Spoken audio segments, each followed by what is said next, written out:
I accept, cried Vicini. Begin the battle. Pour the wine, said the man in black. Vicini filled the 2 goblets with deep red liquid. The man in black pulled from his dark clothing a small packet and handed it to the hunchback. Open it and inhale, but be careful not to touch. Vicini took the packet and followed instructions. I smell nothing. The man in black took the packet again. What you do not smell is called iocane powder. It is odorless, tasteless, and dissolves immediately in any kind of liquid. It also happens to be the deadliest poison known to man. Vicini was beginning to get excited. I don't suppose you'd hand me the goblets, said the man in black. Vicini shook his head. Take them yourself. My long knife does not leave her throat. The man in black reached down for the goblets. He took them and turned away. Vicini cackled aloud in anticipation. The man in black busied himself a long moment. Then he turned again, with a goblet in each hand. Very carefully he put the goblet in his right hand in front of Vicini and put the goblet in his left hand across the kerchief from the hunchback. He sat down in front of the left-hand goblet and dropped the empty iocane packet by the cheese. Your guess, he said. Where is the poison? Guess, Vicini cried. I don't guess. I think. I ponder. I deduce. Then I decide. But I never guess. The battle of wits has begun, said the man in black. It ends when you decide, and we drink the wine and find out who is right and who is dead. We both drink, need I add, and swallow, naturally, at precisely the same time. It's all so simple, said the hunchback. All I have to do is deduce, from what I know of you, the way your mind works.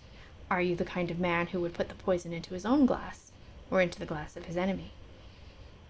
You're stalling, said the man in black. I'm relishing is what I'm doing, answered the Sicilian. No one has challenged my mind in years, and I love it. By the way, may I smell both goblets? Be my guest. Just be sure you put them down the same way you found them. The Sicilian sniffed his own glass. Then he reached across the kerchief for the goblet of the man in black and sniffed that. As you said, odorless. As I also said, you're stalling. The Sicilian smiled and stared at the wine goblets. Now, a great fool, he began, would place the wine in his own goblet, because he would know that only another great fool would reach first for what he was given.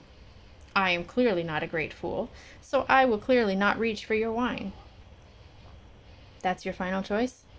No, because you knew I was not a great fool, so you would know that I would never fall for such a trick. You would count on it. So I will clearly not reach for mine either. Keep going, said the man in black. I intend to. The Sicilian reflected a moment. We have now decided the poisoned cup is most likely in front of you, but the poison is powder made from iocane, and iocane comes only from Australia, and Australia, as everyone knows, is peopled with criminals, and criminals are used to having people not trust them, as I don't trust you, which means I can clearly not choose the wine in front of you. The man in black was starting to get nervous. But again, you must have suspected I knew the origins of iocane, so you would have known I knew about the criminal and criminal's behavior, and therefore I can clearly not choose the wine in front of me. Truly you have a dizzying intellect, whispered the man in black. You have beaten my Turk, which means you are exceptionally strong, and exceptionally strong men are convinced that they are too powerful ever to die, too powerful even for iocane poison, so you could have put it in your cup, trusting on your strength to save you. Thus I can clearly not choose the wine in front of you. The man in black was very nervous now.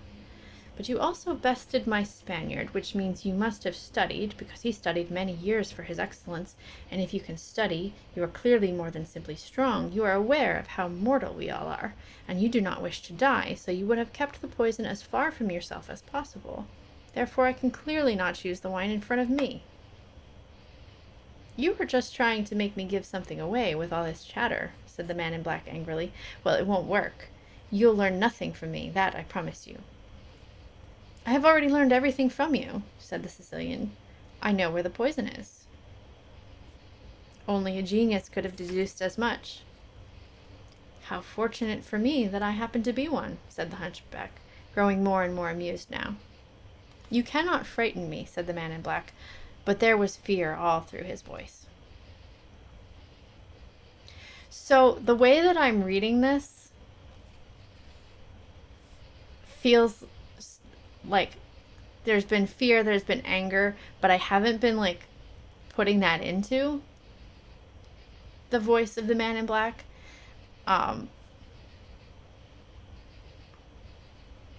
And I'm wondering if that's because I know who he is, or if that's because I'm reading it from Vizzini's point of view, because Vizzini probably is like projecting what he thinks the man in black is doing, but like that's actually not there, that he's reading too much into it. I don't know if that's my prejudice against Vizzini. I don't know. Now I'm just overthinking the way that I'm reading it. I'm just going to keep going. You cannot frighten me, said the man in black, but there was fear all through his voice. Shall we drink then? Pick, choose, quit dragging it out. You don't know. You couldn't know. The Sicilian only smiled at the outburst. Then a strange look crossed his features, and he pointed off behind the man in black. What in the world can that be? He asked. The man in black turned around and looked. I don't see anything. Oh, well, I could have sworn I saw something. No matter. The Sicilian began to laugh. I don't understand what's so funny, said the man in black. Tell me in a minute, said the hunchback, but first let's drink. And he picked up his own wine goblet. The man in black picked up the one in front of him. They drank. You guessed wrong, said the man in black. You only think I guessed wrong, said the Sicilian, his laughter ringing louder. That's what's so funny. I switched glasses when your back was turned. There was nothing for the man in black to say. Fool, cried the hunchback, you fell victim to one of the classic blunders. The most famous is never get involved in a land war in Asia, but only slightly less well known is this. Never go in against a Sicilian when death is on the line. He was quite cheery until the iocane powder took effect. The man in black stepped quickly over the corpse, then roughly ripped the blindfold from the princess's eyes. I heard everything that happened, Buttercup began, and then she said, oh, because she had never been next to a dead man before. You killed him, she whispered finally. I let him die laughing, said the man in black. Pray I do as much for you. He lifted her, slashed her bonds away, put her on her feet, and started to pull her along. Please, Buttercup said, give me a moment to gather myself. The man in black released his grip. Buttercup rubbed her wrists, stopped, massaged her ankles. She took a final look at the Sicilian. To think, she murmured, all that time it was your cup that was poisoned. They were both poisoned, said the man in black. I've spent the past 2 years building up immunity to iocane powder. Buttercup looked up at him. He was terrifying to her, masked and hooded and dangerous. His voice was strained, rough. Who are you? She asked. I am no one to be trifled with, replied the man in black. That is all you ever need to know. And with that he yanked her upright. You've had your moment. Again he pulled her after him, and this time she could do nothing but follow. They moved along the mountain path. The moonlight was very bright, and there were rocks. Everywhere, and to Buttercup it all looked dead and yellow, like the moon. She had just spent several hours with 3 men who were openly planning to kill her, so why, she wondered, was she more frightened now than then? Who was the horrid, hooded figure to strike fear in her so? What could be worse than dying? I will pay you a great deal of money to release me, she managed to say. The man in black glanced at her. You are rich, then? I will be, Buttercup said. Whatever you want for ransom, I promise I'll get it for you if you'll let me go. The man in black just laughed. I was not speaking in jest. You? Promise? You? I should release you on your promise? What is that worth? The vow of a woman. Oh, that is very funny, Highness, spoken in jest or not. They proceeded along the mountain path to an open space. The man in black stopped then. There were a million stars fighting for prominence, and for a moment he seemed to be intent on nothing less than studying them all, as Buttercup watched his eyes flick from constellation to constellation behind his mask. Then, with no warning, he spun off the path, heading into wild terrain, pulling her behind him. She stumbled. He pulled her to her feet. Again she fell, and again he righted her. "I cannot move this quickly." "You can, and you will, or you will suffer greatly." "Do you think I could make you suffer greatly?" Buttercup nodded. "Then run," cried the man in black, and he broke into a run himself, flying across rocks in the moonlight, pulling the princess behind him. She did her best to keep up. She was frightened as to what he would do to her, so she dared not fall again. After 5 minutes, the man in black stopped dead. "Catch your breath," he commanded. Buttercup nodded, gasped in air, tried to quiet her heart. But then they were off again, with no warning, dashing across the mountainous terrain, heading... "Where do you take me?" Buttercup gasped, when he again gave her a chance to rest. "Surely even someone as arrogant as you cannot expect me to give an answer." "It does not matter if you tell or not. He will find you." "He, Highness?" "Prince Humperdinck. There is no greater hunter. He can track a falcon on a cloudy day. He can find you." "You have confidence that your dearest love will save you, do you?" "I never said he was my dearest love, and yes, he will save me, that I know." "You admit you do not love your husband-to-be." "Fancy. An honest woman. You're a rare specimen, Highness." "The prince and I have never from the beginning lied to each other. He knows I do not love him." "Are not capable of love, is what you mean." "I'm very capable of love," Buttercup said. "Hold your tongue, I think. I have loved more deeply than a killer like you can possibly imagine." He slapped her. "That is the penalty for lying, Highness.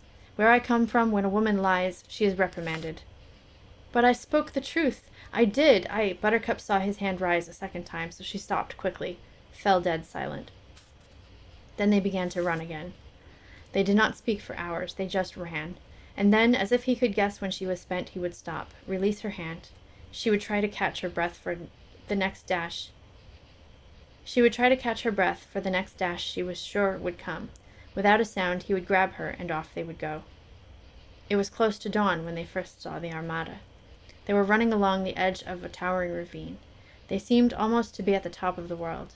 When they stopped, Buttercup sank down to rest. The man in black stood silently over her. "Your love comes. Not alone," he said then. Buttercup did not understand. The man in black pointed back the way they had come. Buttercup stared, and as she did, the waters of Florin Channel seemed as filled with light as the sky was filled with stars. "He must have ordered every ship in Florin after you," the man in black said. "Such a sight I have never seen." He stared at all the lanterns on all the ships as they moved. "You can never escape him," Buttercup said. I called her Butter. "You can never escape him," Buttercup said. "If you release me, I promise that you will come to no harm." "You are much too generous. I could never accept such an offer." "I offered you your life. That was generous enough." "Highness," said the man in black, and his hands were suddenly at her throat, "if there is talk of life to be done, let me do it." "You would not kill me. You did not steal me from murderers to murder me yourself." "Wise as well as loving," said the man in black. He jerked her to her feet, and they ran along the edge of the great ravine. It was hundreds of feet deep, and filled with rocks and trees and lifting shadows. Abruptly, the man in black stopped, stared back at the armada. "To be honest," he said, "I had not expected quite so many." "You can never predict my prince. That is why he is the greatest hunter." "I wonder," said the man in black, "will he stay in one group or will he divide? Some to search the coastline, some to follow your path on land. What do you think?" "I only know he will find me. And if you have not given me my freedom first, he will not treat you gently." "Surely he must have discussed things with you. The thrill of the hunt. What has he done in the past with many ships?" "We do not discuss hunting. That I can assure you. Not hunting, love. Not hunting, not love. What do you talk about? We do not see all that much of each other. Tender couple. Buttercup could feel the upset coming. We are always very honest with each other. Not everyone can say as much. May I please tell you something, Highness? You're very cold. I'm not. Very cold and very young, and if you live, I think you'll turn to hoarfrost. Why do you pick at me? I have come to terms with my life, and that is my affair. I am not cold, I swear, but I have decided certain things. It is best for me to ignore emotion. I have not been happy dealing with it. Her heart was a secret garden, and the walls were very high. I loved once, Buttercup said after a moment. It worked out badly. Another rich man? Yes, and he left you for a richer woman. No. Poor. Poor, and it killed him. Were you sorry? Did you feel pain? Admit that you felt nothing. Do not mock my grief. I died that day. The Armada began to fire signal cannons. The explosions echoed through the mountains. The man in black stared as the ships began to change formation. And while he was watching the ships, Buttercup shoved him with all her strength remaining. For a moment, the man in black teetered at the ravine edge. His arms spun like windmills fighting for balance. They swung and gripped the air, and then he began his slide. Down went the man in black, stumbling and torn and reaching out to stop his descent, but the ravine was too steep, and nothing could be done. Down, down. Rolling over rocks, spinning, out of all control. Buttercup stared at what she had done. Finally, he rested far below her, silent and without motion. You can die too, for all I care, she said, and then she turned away. Words followed her, whispered from far, weak and warm and familiar. As you wish. Dawn in the mountains. Buttercup turned back to the source of the sound and stared down as, in first light, the man in black struggled to remove his mask. Oh, my sweet Wesley, Buttercup said, what have I done to you now? From the bottom of the ravine there came only silence. Buttercup hesitated not a moment. Down she went after him, keeping her feet as best she could, and as she began she thought she heard him crying out to her over and over, but she could not make sense of his words, because inside her now there was the thunder of walls crumbling, and that was noise enough. Besides, her balance quickly was gone, and the ravine had her. She fell fast and she fell hard, but what did that matter, since she would have gladly dropped 1,000 feet onto a bed of nails if Wesley had been waiting at the bottom. Down, down. Tossed and spinning, crashing, torn, out of all control, she rolled and twisted and plunged, cartwheeling toward what was left of her beloved. Should I leave it there? There is more to the chapter, but there's like a break in the lines. And now we switch over to Prince Humperdinck. I think I'm going to leave it there. Well, I'll at least talk about it, because again, I like every time there's certain lines that I know are coming and I anticipate them, and it's like, and then it comes and I get chills because I'm like, the thing happened, the thing that I would wanted to happen was happening. So anyway, I'm gonna go back. To where they're talking, because here this is where there's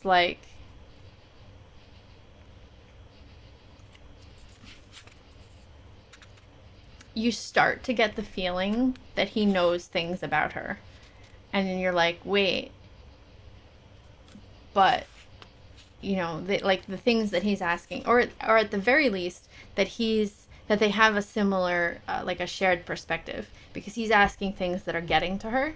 So he might not know specifically, because we don't know who this person is. He might not know specifically, the details of the things that he's asking her, but it's showing that he has a shared perspective. And then you start to think, okay, well then what is it that he knows? How much does he know? And then you see her responses that she's definitely like she's kind of opening up a little bit more about her past. And then all the things happen. The things that you're expecting from the movie are there. But also a little bit different because, at least in my memory, he says "as you wish" as he's falling, but in here it's after he's landed and he's like out of breath and whatever. But I really do like both the way that they did it in the movie, but also the way it is in the book, where it's like that shared common thing that they have between them, and they don't realize at that point that it's the same thing, or he might, but she doesn't realize that it's the same thing that they have between them. But she may have an inkling of like the things he's asking are things that feel familiar, and maybe he does know as well. I think I'm gonna leave it here because I haven't had dinner yet, and because it did sort of leave us with a little bit of a cliffhanger, because now we switch over to Prince Humperdinck. And honestly, I don't like him. I don't want to end on reading him. I'll start with him next week. Hi there. Thanks for joining our book club. If you'd like to join the conversation, I would love it if you would leave us a comment. And if you'd like to see more, check out the playlist.